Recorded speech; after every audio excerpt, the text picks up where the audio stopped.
Hi friends, welcome back to my channel. Friends, ದಯವಿಟ್ಟು ಯಾರೆಲ್ಲ ನನ್ನ ಚಾನಲ್ ಸಬ್ಸ್ಕ್ರೈಬ್ ಮಾಡಿಲ್ಲ ಸಬ್ಸ್ಕ್ರೈಬ್ ಮಾಡ್ಕೊಳ್ಳಿ. ಹಾಗೆ ನಿಮ್ಮ ಫ್ಯಾಮ್ಲಿ ಮತ್ತು ಫ್ರೆಂಡ್ಸ್ ಜೊತೆ ಶೇರ್ ಮಾಡ್ಕೊಳ್ಳಿ. ಅವ್ರಿಗೆ ಕೂಡ ಇಷ್ಟ ಆದರೆ ಅವರು ಸಹ ಸಬ್ಸ್ಕ್ರೈಬ್ ಮಾಡ್ಬೋದಲ್ಲ. ಅದಕ್ಕೆ ಇವಾಗ ನಾನು ಮಧ್ಯಾಹ್ನ ವ್ಲಾಗ್ ಸ್ಟಾರ್ಟ್ ಮಾಡ್ತಾ ಇದ್ದೀನಿ. ಮಧ್ಯಾಹ್ನ ಊಟಕ್ಕೆ ರೆಡಿ ಮಾಡ್ಲತ್ತೀನಿ. ಮಧ್ಯಾಹ್ನ ಊಟಕ್ಕೆ ನಾನು ಸಿಂಪಲ್ಲಾಗಿ ಒಂದು ಮಸಾಲೆ ರೈಸ್ ಮಾಡ್ಕೋಬೇಕಂಥೇಳಿ ಇವಾಗ ಮಸಾಲೆ ರೈಸ್ ಮಾಡ್ಲತ್ತೀನಿ. ಮಸಾಲೆ ರೈಸ್ ಮಾಡ್ಲಿಕ್ಕೆ ಎಣ್ಣೆ ಹಾಕಿ ಎಣ್ಣೆ ಸ್ವಲ್ಪ ಗರಂ ಆದಮೇಲೆ ಅದಕ್ಕೆ ಚಕ್ಕೆ, ಲವಂಗ, ಮೆಣಸು ಹಾಕಿನಿ. ಅದು ಸ್ವಲ್ಪ ಫ್ರೈ ಆದಮೇಲೆ ನಾನು ಇವಾಗ ಸ್ವಲ್ಪ ಜೀರಿಗೆ ಆ್ಯಡ್ ಮಾಡ್ಕೊತಿದ್ದೀನಿ. ಈಗ ಇದಕ್ಕೇನೆ ಶೇಂಗಾ ಸೇರಿಸ್ತಿದ್ದೀನಿ. ಹಾಗೆ ಸ್ವಲ್ಪ ಕರಿಬೇವು. ಇವಾಗ ಇದನ್ನು ಸ್ವಲ್ಪ ಫ್ರೈ ಮಾಡ್ಕೊಳ್ಳೋಣ. ಶೇಂಗಾದ ಫ್ರೈ ಆಗಬೇಕಲ್ರಿ, ಅದ್ರ ಸಂಬಂಧ ಇದನ್ನು ಫ್ರೈ ಮಾಡಿಬಿಡೋಣ. ಈಗ ಇದಕ್ಕೆ ಕಟ್ ಮಾಡಿಟ್ಟಿರೋ ಹಸಿ ಮೆಣಸಿನಕಾಯಿ ಹಾಗೆ ಈರುಳ್ಳಿ ಸೇರಿಸ್ತೀನಿ. ಈರುಳ್ಳಿ ಸ್ವಲ್ಪ ಗೋಲ್ಡನ್ ಬ್ರೌನ್ ಕಲರ್ ಆಗೋವರೆಗೂ ಫ್ರೈ ಮಾಡ್ಕೊಳ್ಳೋಣ. ಫ್ರೆಂಡ್ಸ್, ನಾನು ಯಾಕೆ ವಾಯ್ಸ್ ಓವರ್ ಮಾಡ್ತಾ ಇದ್ದೀನಿ ಅಂದ್ರೆ ಇಲ್ಲಿ ಸ್ವಲ್ಪ ಬ್ಯಾಕ್ಗ್ರೌಂಡ್ ಅವಾಜ್ ಭಾಳ ಇತ್ತು, ಹಾಗಾಗಿ ಅದನ್ನು ಮ್ಯೂಟ್ ಮಾಡಿ ವಾಯ್ಸ್ ಕೊಡ್ಲತ್ತೀನಿ. ಇವಾಗ ಇದಕ್ಕೇನೆ ಆಲೂಗಡ್ಡೆ ಸೇರಿಸಿ ಫ್ರೈ ಮಾಡ್ಕೊಂಡಿದ್ದೀನಿ. ಹಾಗೆ ಮಸಾಲ ಆ್ಯಡ್ ಮಾಡ್ತಾ ಇದ್ದೀನಿ. ಅರಿಶಿನ ಪುಡಿ, ಧನಿಯಾ ಹಾಗೆ ಸ್ವಲ್ಪ ಚಿಲ್ಲಿ ಪೌಡ್ರ್ ಹಾಕಿದ್ದೀನಿ. ಹಾಕಿ ಇದನ್ನೆಲ್ಲ ಒಮ್ಮೆ ನೀಟಾಗಿ ಮಿಕ್ಸ್ ಮಾಡಿ ಇವಾಗ ಇದಕ್ಕೆ ತೊಳೆದಿಟ್ಟಿರೋ ಅಕ್ಕಿ ಸೇರಿಸ್ಕೊತೀನಿ.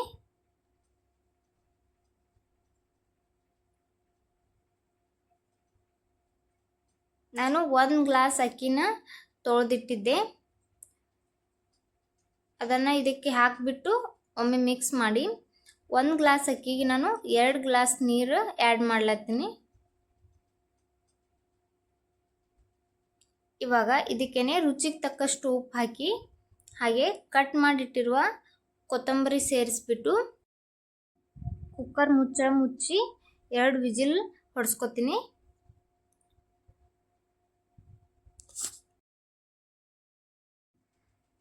ರೈಸ್ ಆದಮೇಲೆ ನಾನಿವಾಗ ಬೆಳಗ್ಗೆ ಸ್ವಲ್ಪ ಆಲೂ ಪರೋಟ ಮಾಡಿಟ್ಟಿದ್ದೆ.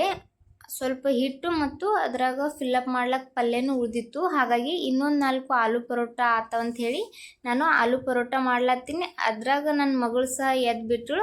ಅವಳಿಗೆ ಇಲ್ಲೇ ಕುದಿಸ್ಕೊಂಡು ಆಡಿಸ್ಕೋತೆ ಹಾಗೆ ಒಂದು 4 ಆಲೂ ಪರೋಟ ಮಾಡ್ಕೊಳ್ಕತ್ತೀನಿ. ಅಡುಗೆ ಎಲ್ಲ ಮಾಡಿ ಊಟ ಮುಗಿಸ್ಕೊಂಡ್ವಿ. ಊಟ ಆದಮೇಲೆ ಒಂದು ಪಾರ್ಸಲ್ ಬಂದಿತ್ತು. ನನ್ನ ಮಗಳಿಗೆ ನಾವೊಂದು ಟೆಂಟ್ ಹೌಸ್ನ ಆರ್ಡ್ರ್ ಮಾಡಿದ್ವಿ ಮೀಶೋದಲ್ಲಿ. ಅದು ಬಂದಿತ್ತು, ಹಾಗಾಗಿ ಅದನ್ನು ಅನ್ಬಾಕ್ಸಿಂಗ್ ಮಾಡ್ಲತ್ತಿದ್ರು ನನ್ನ ಹಸ್ಬೆಂಡು. ಅವ್ರ ಪಪ್ಪ ಅವಳಿಗೆ ತೋರಿಸ್ತಾ ಇದ್ರು ಎಲ್ಲ ಓಪನ್ ಮಾಡಿ. ಅದು ಓಪನ್ ಮಾಡಿ ಅದನ್ನು ಸೆಟ್ ಮಾಡಿದ್ವಿ. ಸೆಟ್ ಮಾಡುವಾಗಂತ್ರ ಮಿಸ್ಟೇಕಾಗಿ ತಪ್ಪಾಗಿ ಮಾಡಿದ್ವಿ. ಮತ್ತು ಇನ್ನೊಂದು ಟೈಮ್ ಬಿಚ್ಚಿ ಮತ್ತು ನೀಟಾಗಿ ಸೆಟ್ ಮಾಡಿದ್ವಿ. ನನ್ನ ಮಗಳಿಗಂತ್ರ ಖುಷಿನೋ ಖುಷಿ ರೀ. ಈ ಥರ ಏನಾರೇ ಮಾಡ್ತಿರ್ಬೇಕು, ಅವಳಿಗಂತ್ರ ಮಜಾ ಬರ್ತದೆ ನೋಡ್ಲಾಕ. ನಿಂತು ನೋಡ್ತಿರ್ತಾಳೆ, ಹಾಗೆ ಅದ್ರಾಗೆ ಆಟ ಆಡ್ತಿರ್ತಾಳೆ. ನೋಡ್ಬೋದು ಹೆಂಗೆ ನೋಡ್ಲತ್ತಾಳೆ ನಿಂತು. ಹೆಂಗೋ ಮಾಡಿ ಸೆಟ್ ಮಾಡಿದ್ವಿ. ನೀಟಾಗಿ ಸೆಟ್ ಮಾಡಿ ಅವಳಿಗೆ ಆಡ್ಲಾಕ ಬಿಟ್ವಿ ಸ್ವಲ್ಪ ಹೊತ್ತು. ನನ್ನ ಮಗಳನ್ನೂ ಸಹ ಇದನ್ನ ನೋಡಿ ಭಾಳ ಖುಷಿ ಪಟ್ಟಳು, ಭಾಳ ಎಂಜಾಯ್ ಮಾಡಿದಳು. ತುಂಬ ಹೊತ್ತು ಇದ್ರಾಗೆ ಆಟ ಆಡ್ಲತ್ತಳು. ಅವತ್ತಿನ ದಿನ ಪೂರ್ತಿ ಇದು ಬಿಟ್ಟಕ್ಕೆ ಸರ್ದೇ ಇರಲಿಲ್ಲ.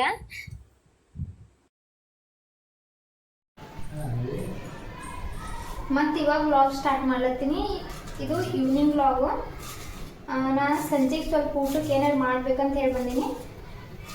ಸಂಜೆಗೆ ಸ್ವಲ್ಪ ಎಗ್ ಬುರ್ಜಿ ಮಾಡ್ಕೊಂಡ್ರಾಯ್ತು, ಹಾಗೆ ಸ್ವಲ್ಪ ಚಪಾತಿ ಮಾಡಿದ್ರಾಯ್ತು ಅಂತ ಹೇಳ್ಬಿಟ್ಟು ಎಗ್ ಬುರ್ಜಿ ಮಾಡೋಕ್ಕೆ ಏನೇನು ಬೇಕಂತೆಲ್ಲ ರೆಡಿ ಮಾಡ್ಕೊಳ್ಬರ್ತೀನಿ.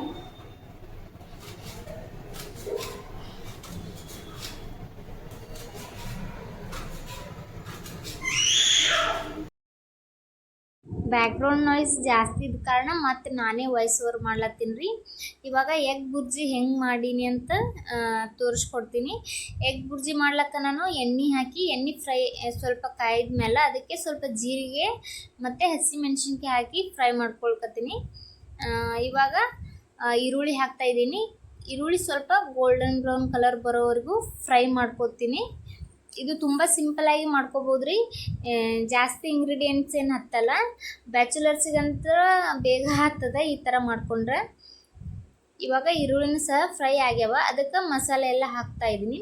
ಧನಿಯಾ ಪೌಡ್ರ್ ಹಾಗೆ ಅರಿಶಿನ, ಸ್ವಲ್ಪ ರೆಡ್ ಚಿಲ್ಲಿ ಪೌಡ್ರ್ ಹಾಕ್ತಿದ್ದೀನಿ, ಸ್ವಲ್ಪ ಮಸಾಲೆ ಖಾರ ಹಾಕ್ತಾಯಿದ್ದೀನಿ. ಇದೆಲ್ಲ ಹಾಕಿಬಿಟ್ಟು ಒಮ್ಮೆ ಇದನ್ನು ಫ್ರೈ ಮಾಡ್ಕೊಳ್ಳೋಣ. ಇದು ಫ್ರೈ ಮಾಡಿಬಿಟ್ಟು ನಾನು ಇವಾಗ ಇದಕ್ಕೆ ಮೊಟ್ಟೆ ಸೇರಿಸ್ಲತ್ತೀನಿ. ಸೇರಿಸ್ಬಿಟ್ಟು ಒಮ್ಮೆ ನೀಟಾಗಿ ಮಿಕ್ಸ್ ಮಾಡ್ಕೋಬೇಕ್ರಿ. ಸ್ವಲ್ಪ ಮೀಡಿಯಮ್ ಫ್ಲೇಮಲ್ಲಿ ಇಟ್ಟು ಮಿಕ್ಸ್ ಮಾಡ್ಕೋಬೇಕು, ಇಲ್ಕ ಹೊತ್ತು ಹೋಗ್ತದೆ. ಸ್ವಲ್ಪ ರುಚಿಗೆ ತಕ್ಕಷ್ಟು ಉಪ್ಪು, ಸ್ವಲ್ಪ ಕೊತ್ತಂಬರಿ ಹಾಕಿ ಎಗ್ ಬುರ್ಜಿ ರೆಡಿ ಮಾಡೀನಿ. ಇವಾಗ ಎಗ್ ಬುರ್ಜಿ ರೆಡಿ ಆಯಿತು. ಮತ್ತು ಸ್ವಲ್ಪ ಚಪಾತಿ ಮಾಡಿದ್ರೈತೆ, ಚಪಾತಿ ಮಾಡ್ಕೊಳ್ಕತ್ತೀನಿ. ಚಪಾತಿ ಮಾಡಿ ಊಟ ಮಾಡಬೇಕಂತ ಅಂದ್ಕೊಂಡಿದ್ವಿ, ಹಾಗಾಗಿ ಬೇಗ ಬೇಗ ಚಪಾತಿ ಮಾಡ್ಕೊಳ್ಕತ್ತೀನಿ. ನಮ್ಮ ಹಸ್ಬೆಂಡು ನೈಟ್ ಶಿಫ್ಟ್ ಇದ್ದ ಕಾರಣ ಅವರು ಹೋಗ್ತಾರೆ ಊಟ ಮಾಡಿಕೊಂಡು, ಹಾಗಾಗಿ ಚಪಾತಿ ಮಾಡ್ಲತ್ತೀನಿ. ನೋಡಿದ್ರಲ್ಲ ಫ್ರೆಂಡ್ಸ್, ಇವತ್ತಿನ ವಿಡಿಯೋ ಇಷ್ಟ ಆಗಿತ್ತು. ಪ್ಲೀಸ್ ನನ್ನ ವಿಡಿಯೋಗೆ ಲೈಕ್ ಮಾಡಿ, ಶೇರ್ ಮಾಡಿ, ಹಾಗೆ ದಯವಿಟ್ಟು ಸಬ್ಸ್ಕ್ರೈಬ್ ಮಾಡ್ಕೊಳ್ಳಿ. ನನಗೆ ಸಪೋರ್ಟ್ ಮಾಡ್ತಾಯಿರಿ. ಪ್ಲೀಸ್ ನಿಮ್ಮ ಫ್ಯಾಮಿಲಿ ಮತ್ತು ಫ್ರೆಂಡ್ಸ್ ಜೊತೆ ಶೇರ್ ಮಾಡ್ಕೊಳ್ಳಿ. ನನ್ನ ಸಂಜೆ ಊಟಕ್ಕೆ ಸಿಂಪಲ್ಲಾಗಿ ಮಾಡ್ಕೊಂಡಿರೋ ಎಗ್ ಬುರ್ಜಿ ಹಾಗೆ ಮಧ್ಯಾಹ್ನ ಮಾಡಿರುವ ಮಸಾಲೆ ರೈಸ್ ಇತ್ತು. ಬಿಸಿ ಬಿಸಿ ಚಪಾತಿ ಕೂಡ ಮಾಡ್ಕೊಂಡಿದ್ದೆ. ಇದನ್ನೆಲ್ಲ ನಾವು ಊಟ ಮಾಡಿ ಇವತ್ತಿನ ದಿನನೇ ಇಲ್ಲಿಗೆ ಮುಗಿಸ್ತಾ ಇದ್ವಿ. Bye friends. ಮುಂದಿನ